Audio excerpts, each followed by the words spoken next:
जोशी और एक बार फिर से स्वागत है आपका आज के एपिसोड में। आप लगातार हमारे एपिसोड्स देखते आ रहे हैं, आपकी जो कमेंट्स दे रहे हैं उसके लिए बहुत सारा शुक्रिया। ये सारी चीजें हमें बहुत यूजफुल होती है। आज का एपिसोड शुरू करने से पहले स्वागत करते हैं हमारे फाइनेंशियल प्लानर गौरव मशरूवाला का। सर, स्वागत है आपका आज के एपिसोड में। आज का हमारा टॉपिक है माई एनएवी। जी हाँ, एनएवी कैसे आपके पर्सनल फाइनेंस में यूजफुल हो सकता है उसके बारे में आज हम चर्चा करेंगे।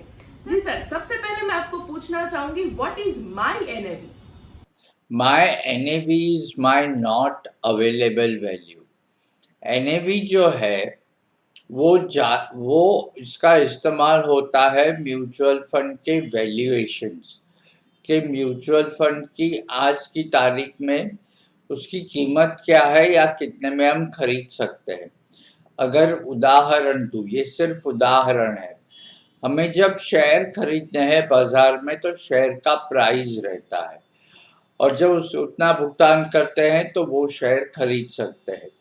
उसी तरह जब म्यूचुअल फंड खरीदना है तो एनएवी, जैसे शेयर की प्राइस होती है, म्यूचुअल फंड की प्राइस एनएवी में होती है। लेकिन जब एक दफे शेयर खरीद लिया तो उसका प्राइस नहीं देखना चाहिए हमेशा। उसी तरह जब एक दफे म्यूचुअल फंड में निवेश कर लिया तो उसकी कीमत उसकी एनएवी हमेशा देखते रहना चाहिए, नहीं देखते रहना चाहिए। सर, एनएवी और म्यूचुअल फंड परचेज का कुछ कनेक्शन है? नहीं, बिल्कुल जरूरी नहीं है। एनएवी जो है म्यूचुअल फंड में is only a reflection of the intrinsic value of the mutual fund. अगर समझिए एक म्यूचुअल फंड ने 15-20 अलग अलग कंपनी में निवेश किया है तो उसकी total value divide by number of units, जितने भी म्यूचुअल फंड ने इश्यू किए हैं, वो एनएवी हो गई। अभी अगर नीचे अंडरलाइंग सिक्योरिटी शेयर्स के भाव बढ़ गए तो एनएवी ऊपर जाएगा, अगर शेयर्स के भाव कम हो गए तो एनएवी कम होगा। अभी ये शेयर्स की जो लिस्ट होती है, मैं इक्विटी फंड का एग्जांपल देता हूँ, डेट फंड भी हो सकता है, गोल्ड भी हो सकता है। तो अंडरलाइंग असेट में जो चेंज होगा उससे एनएवी में फर्क पड़ेगा, लेकिन उससे खरीदना बेचना एनएवी की कीमत पे उससे कोई लेना देना नहीं है। सर, म्यूचुअल फंड का मूल्यांकन करते समय किस चीजों का हमें ध्यान रखना चाहिए?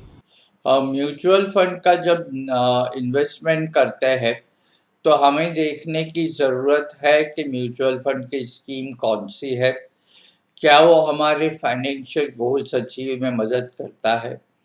अगर इक्विटी फंड है तो उसका बेंचमार्क कौन सा है। हर एक mutual fund, equity, debt, gold, उसका एक बेंचमार्क रहता है, उससे हम कंपेयर कर सकते हैं।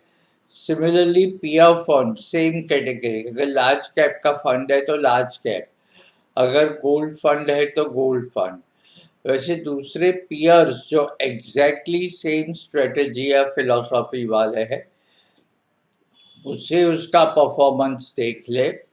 उसके अलावा कितना कॉपर्स, कितने एक्सपेंसेस, कितने सालों से ये स्कीम एग्जिस्टेंस में है, ये सभी पैरामीटर देखने चाहिए, ना ही कि सिर्फ एनएवी। जी सर, बहुत शुक्रिया ये सारी जानकारी देने के लिए। आशा रखते हैं कि दर्शकों को ये सारी चीजें यूजफुल हुई होगी। अंत में दर्शकों को बता दें, ये सारे वीडियोस आप हमारे ऑफिशियल चैनल्स पर देख सकते हैं। आपको सारी ऑफिशियल चैनल्स की डिटेल्स नीचे दी गई है। धन्यवाद।